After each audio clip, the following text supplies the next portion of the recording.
Welcome to the channel. I'm Robin. And I'm Troy. And we are here today talking to you from the Voyager of the Seas. And we thought that this would be a good opportunity to talk to you about cabin rules and etiquette. Etiquette. All the things that people should and should not know about how to be in a cabin, be a good cabin mate, be a good cabin neighbor, and not act stupid. So here we go. We came up with 15. Some of these you may have heard already. Some of them may be just our points of view. But hopefully they will be something that you can use whenever you travel. Yep. So here we go. Number 1, don't leave your balcony door open. If you're on your balcony, close your door after you, and whenever you come in, make sure you close it.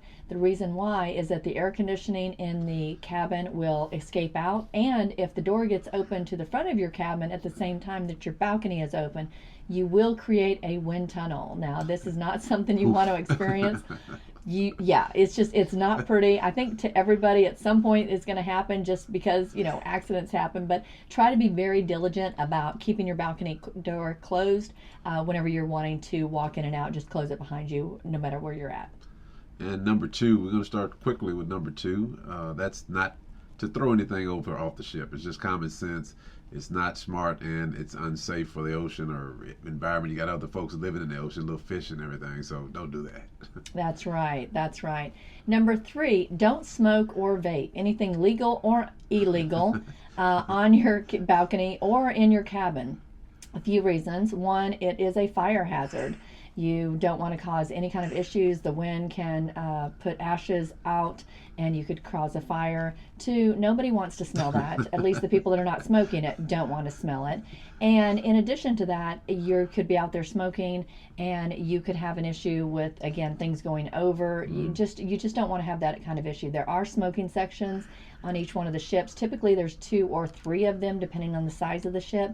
So if you are a smoker, please find out where those designated spaces are and contain yourself to those spaces. Don't be rude to those around you. Be a good neighbor. And another thing, when she's talking about, I guess we're going to number 4 about being a good neighbor. If you got a balcony room, don't be on the balcony looking over in other people's balcony.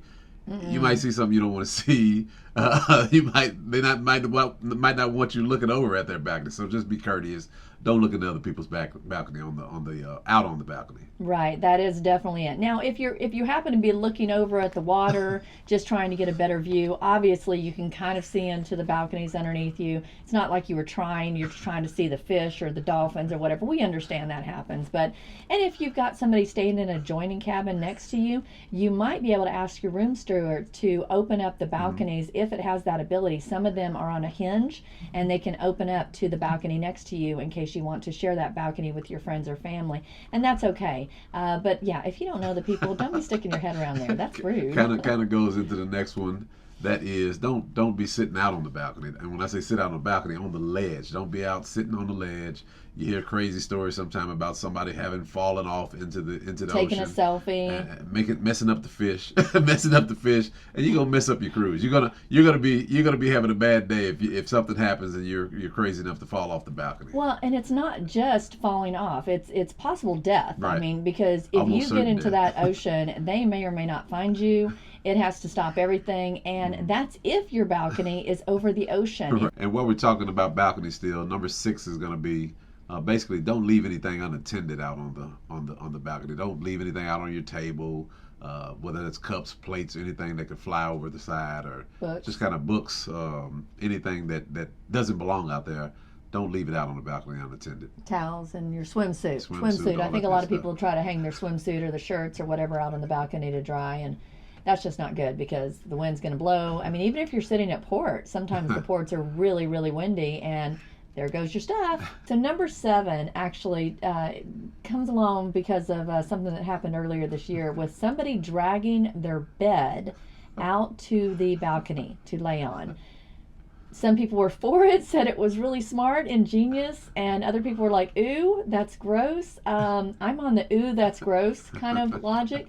If it's not outside furniture, don't take it outside. If it's inside furniture, leave it inside. Now, maybe a chair. If you just got a chair, you're taking it out on the balcony because you got guests over and you only have 2 balcony chairs you want the third one. So that's fine. why they call it inside furniture and outside furniture. furniture. Okay. It kind of is in the title. Okay. Yeah, but to take your bed out or cushions off the couch so that you can lay on them in the sun, I'm kind of with them. Like I said, it's gross because they're not designed for that. They're not necessarily resistant to the moisture. It's going to create mildew. That's just nasty. So. Okay. No, that's just nasty. So please don't do that. And if you do take stuff out onto the balcony, return it. Okay, bring it back in, because every day whenever your room steward comes to clean your room, if you don't take that chair back out, guess what? They're going to do it. Yeah. And they're going to do it every single day because that's their job. So don't make their job any harder. If you take something out, bring it back in, that kind of thing. Goes back to courtesy. Courtesy, absolutely. Even to those that are working here, it may be their job to clean your room, but it's not their job to, be your parents. Okay, number 8 is going to be just another courtesy. Most of these items are going to be courtesy things anyway, but be courteous. Don't play your loud music out on the balcony. Don't play your loud music in the steam room or somewhere on the ship. It's just not fair to everybody. As nice as the music you might be listening to, you might be really jamming and it's the greatest hit of all time. Everybody don't want to hear it. Listen, take you some AirPods, some headphones, something. Just like I said, goes back to courtesy. Don't play the loud music in front of everybody. Absolutely, because you don't know if the person next to you is sleeping, resting. There could be a child there taking a nap. You don't want to be, discourteous to them, even in your own room or balcony. Now, we do bring little speakers with us because we do like the quality of sound that comes through the speakers rather than our phones. And whenever I'm getting ready, I like to listen to music. But you can have it at a volume that is comfortable for you in the cabin without disturbing those around you. So just, kind of keep that in mind. It's not a house party. You don't have the whole house to yourself. We're all sharing this house together, so be respectful and kind of keep the music volume in check. Now we talk about things that aren't courtesies. A rule for the cruise line is don't bring outside toilet paper, paper wipes, flushable wipes, or anything that don't throw anything extra in the toilet. The last thing you want on a ship in your room is to have a facility that's not working adequately, if you know what I mean. That's right, yeah. If you actually do a Google search or a YouTube search, you can find all kinds of information on how the septic system works on cruise ships and why it is vital that you only use the toilet paper that they provide you. Now, some people have complained about the toilet paper. It's like sandpaper, one ply, you can see through it, and I get it. That's all that's true.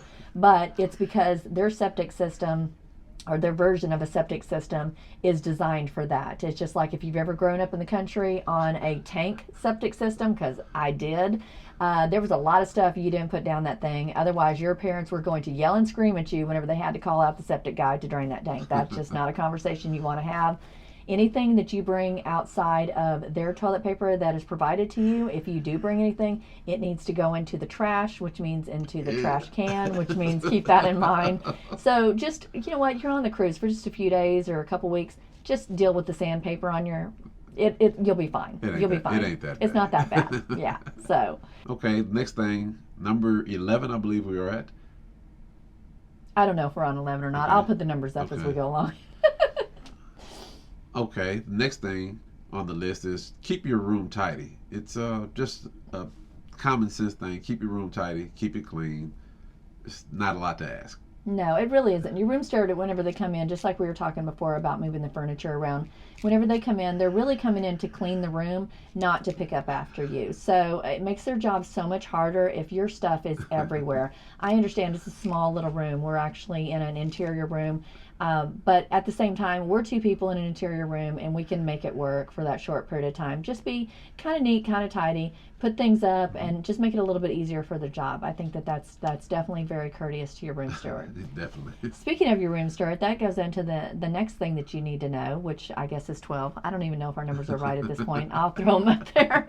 But the next thing is talk to your room steward on occasion.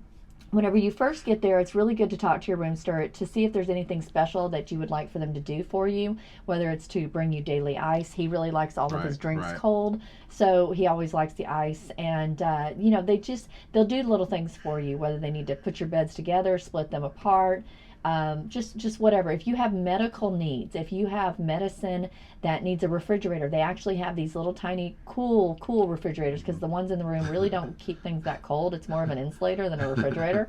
But they do have medical device refrigerators that they can bring you in case you need that. So those are just little things that you need to know. Also, if you're one of those people that don't want your room cleaned on a regular basis, that's okay.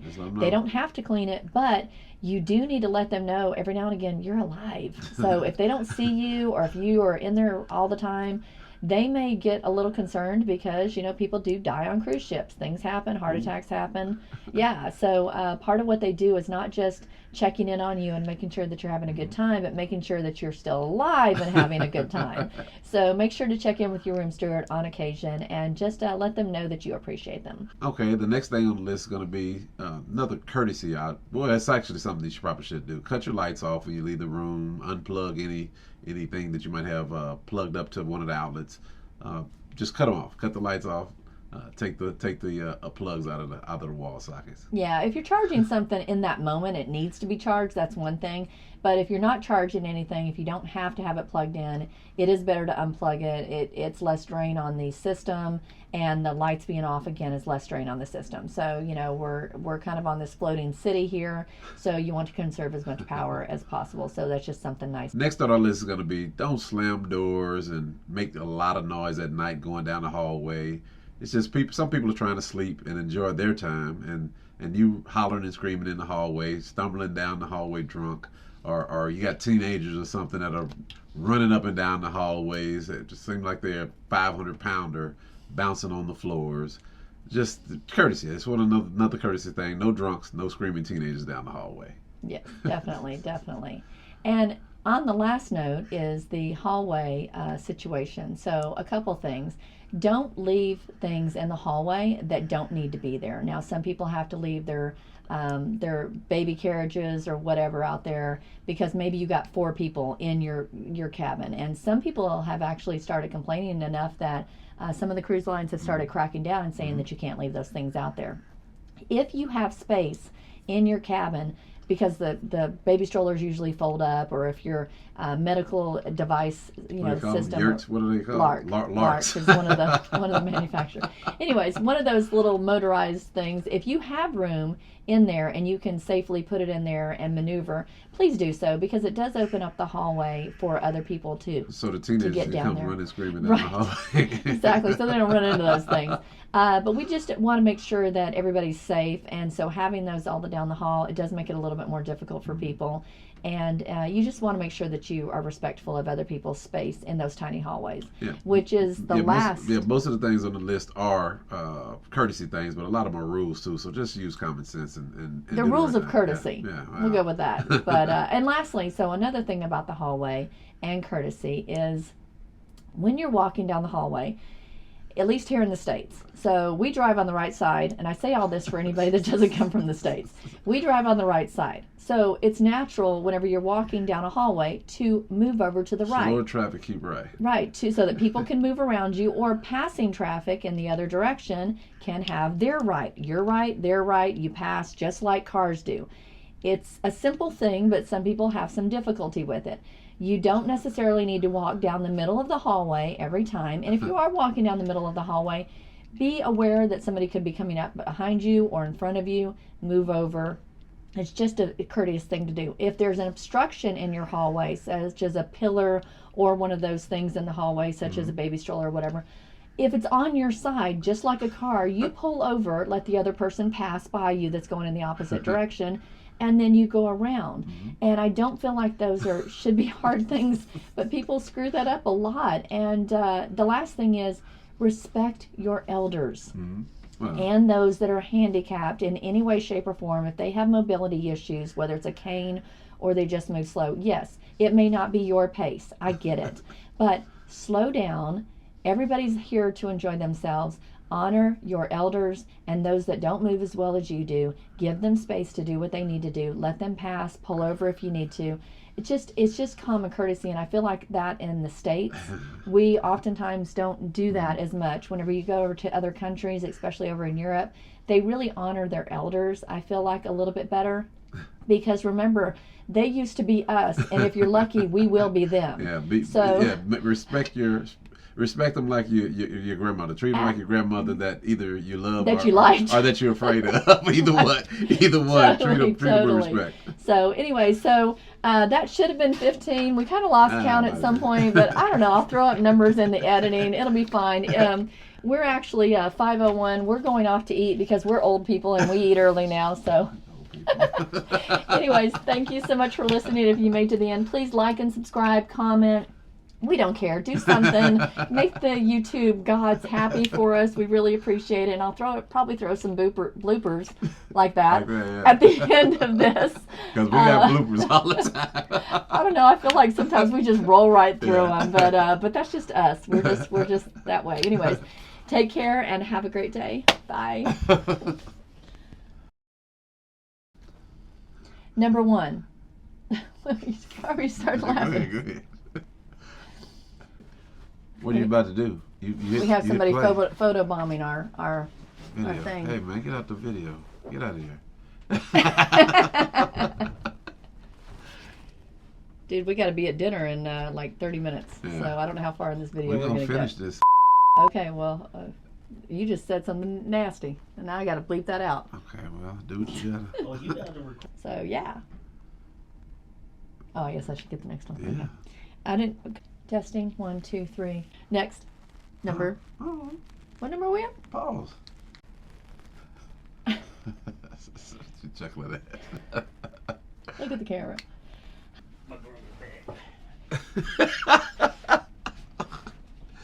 Bah, bah, moo, moo, bah, bah. Sheep, you darn fool. What do you mean, moo, moo, bah, bah? Sheep, you darn fool. I'm a f***ing cow. I'm saying moo, moo, bah, bah. And you can't put that shit together. That shit was so funny, man.